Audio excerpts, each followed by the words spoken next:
हम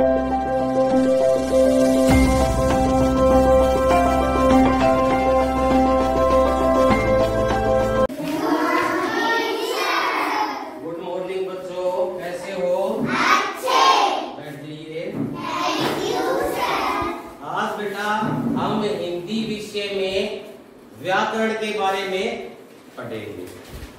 इसके लिए आप लोगों को अच्छी प्रकार से समझाने के लिए मैंने एक छोटा सा प्रयास किया है टीएलएम के माध्यम से। तो आओ हम टीएलएम के माध्यम से व्याकरण के बारे में जानते हैं। ये देखिए बेटा, व्याकरण व्याकरण में सबसे पहले क्या आता है? वर्ण या अक्षर। वर्ण या अक्षर। इसको देखिए आप, वह छोटी से छोटी ध्वनि जिसके और टुकड़े न हो सके उसे वर्ण या अक्षर कहते हैं। इसके दो प्रकार होते हैं। पहला होता है स्वर और दूसरा होता है व्यंजन। स्वर कितने होते हैं बेटा? 11। कितने होते हैं? ऐसे आहू तक। और दूसरा होता है व्यंजन। व्यंजन कितने होते हैं?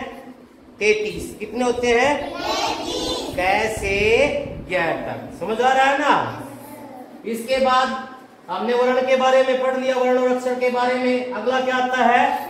शब्द। वर्णों के सार्थक समूह को शब्द कहते हैं, जैसे कमल, दीन, पंखा आदि। और ये सारे शब्द जो हैं स्वर और व्यंजन से बनते हैं। जैसे इसमें स्वर आया था ना 11, जैसे ए और मैं, आ की मात्रा लगा दी आम, बन गया ना। इसके आगे आता वाक्य।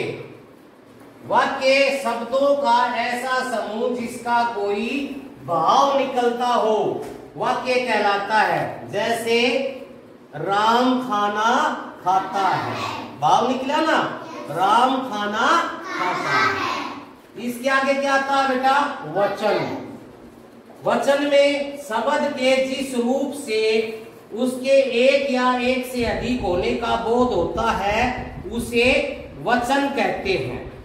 इसके भी दो प्रकार होते हैं। कौन कौन से? एक वचन और बहुवचन। समझ आ रहा है? इसके बाद बेटा लिंग है, संज्ञा है।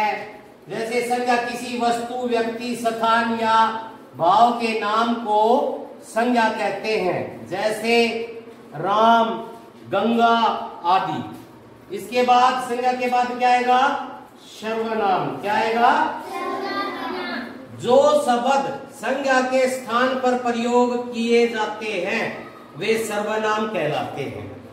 संज्ञा के स्थान पर, जैसे वह, हम, तुम आदि। ठीक है बेटा। इसके बाद आता है विशेषण। समझ आ रहा है ना? जो शब्द संज्ञा या सर्वनाम की विशेषता बताते हैं वे विशेषण कहलाते हैं, जैसे कड़वा, मीठा, बुरा, भारी आदि। इसके बाद आखिर में आएगा क्रिया। क्या आएगा? क्रिया। सबसे आखिर में क्या आता है? क्रिया। जिस शब्द से किसी काम के करने या होने का बोध होता है उसे क्रिया कहते हैं, जैसे खाना, पीना, उठना, चलना आदि। ठीक है बेटा, समझ आया? कैसा लगा हमारा ये प्रयास टीएलएम वाला? अच्छा, तो आगे भी हम अगले पाठ के लिए भी आपके लिए कुछ ना कुछ बना के लाएंगे। आशा करते हैं कि आपको अच्छी प्रकार से समझ आया होगा। ठीक है, ओके।